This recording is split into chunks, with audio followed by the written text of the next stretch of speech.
Hi, we're Daniel and Ailey for Design Break, and today we're hopefully going to help you work out how effective your website is.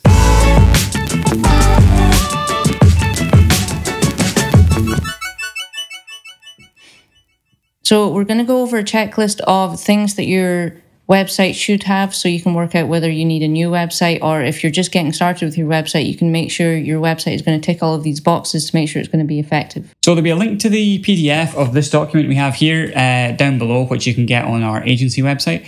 And that means you can follow along at home, because this is just a checklist that we're going through, and we're just going to talk a bit about each point. Just a quick note, if you're going to follow along with the PDF at home, we're going to start with the basics, which is actually on page 5, and then we'll go on to the essentials, just because the basics seems like probably the best place to start. So we'll jump straight in. The first point is your website on brand?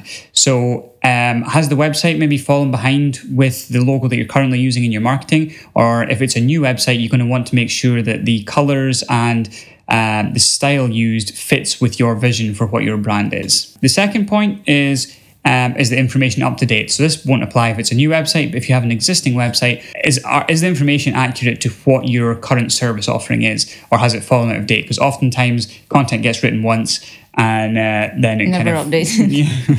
Yeah. So it's good to check that the information is up to date. Yeah, and thirdly, talking about information, you want to make sure that you're not sort of giving your users like an information overload. So you've not just got big giant walls of text, which I know we see quite a lot on older websites, but now we kind of know that people don't like to see big walls of text, and they're not going to read it. They have a short attention span. They just want to be given the sort of basic information. Okay, so that was just a couple of really basic points that your website should definitely cover. Going into more detail, we'll kind of look at more essential things. So the first thing to look at is the tracking and metrics. So do you actually have Google Analytics or some kind of way to track your website performance, or is it kind of just there and you're not really sure what it's doing, how many users are using it, and how they're sort of interacting with it? It's good to be able to see how your website's performing so you can then go and improve it. But yeah, and that's how basically the second point, the essentials, the conversion, is one of the ways you're going to track that is by having a good overview of how many people are coming to the website, and then you can obviously compare that to how many people have contacted you, if that's the method of conversion, if you want people to get in touch, or if you have a product that you're selling, how many people have bought that product versus how many people first visited the page, and that's going to give you your conversion rate. Yeah. So next is contact. So you want to make it easy for your audience to contact you if they want to. We see a lot of older websites that just have a basic generic contact form. And if you've got that, you're kind of making your users think about what they want to say to you, and they're not really going to use it. You kind of have to have specific forms if you're going with forms where they were inquiring about one specific thing and they just have to really easily do it. Or maybe have a chat icon there where they can just quickly fire a question over to you. Okay, so point 4 in the essentials is list building and keeping your customers in the loop. So this is really important because sometimes your customers will be on your website, but they're not ready to fully commit yet to, say, purchase your product. They just want to kind of keep in the loop and get updates from you about the product, or keep it in their inbox or whatever. So having somewhere on the website where a customer can easily just kind of drop their email address in you'll allow you to keep them in the loop, and it'll also allow you to market to them in future. Yeah, this goes for like social media links as well, if that's how you keep your customers up to date. And they're also like the really valuable customers that you want, the people who actively want to subscribe to you. So you don't want to make any obstacle, make it harder for them to find you on social or subscribe. So point number 5 is thinking about your audience and how your website appeals to them. So this might seem really obvious, but it's always good to take a step back and look at your website from your ideal customer's point of view rather than from you as a business owner's point of view. So you want to make sure you're appealing to your target audience rather than appealing to like your corporate boardroom. Yeah. And when you're doing that selling, point number 6 is you want to sell the benefits. And this is like one of those super important things. This should really be number 1.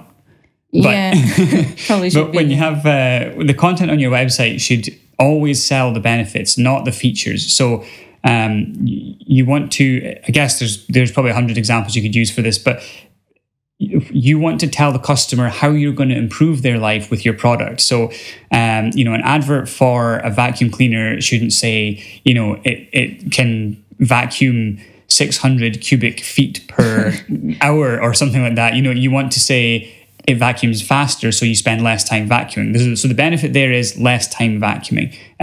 Sell the benefits. This is a super important one. Yeah, we see that a lot in business-to-business websites where they kind of forget they're still selling to people and they just kind of list the specs of their product. But you need to remember you're always still selling to human beings. So, yeah.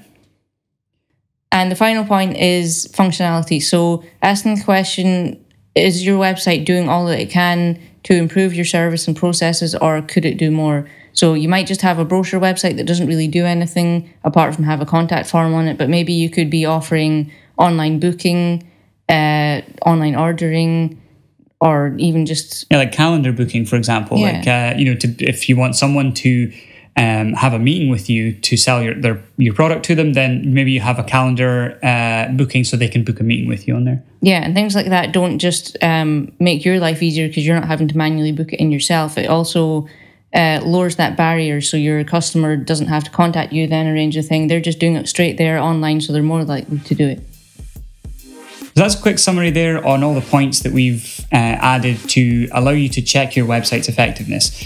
Next week, we'll be talking about the essential things, like the important things you should have on your website, like from a legal standpoint and on a technical standpoint. So stay tuned for that one.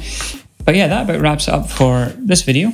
Yeah, and remember, you can get the PDF by following the link below to make it much easier to follow through. It's got little checklist interactive features that you can work through. Well, thanks for watching, and we'll see you in the next one.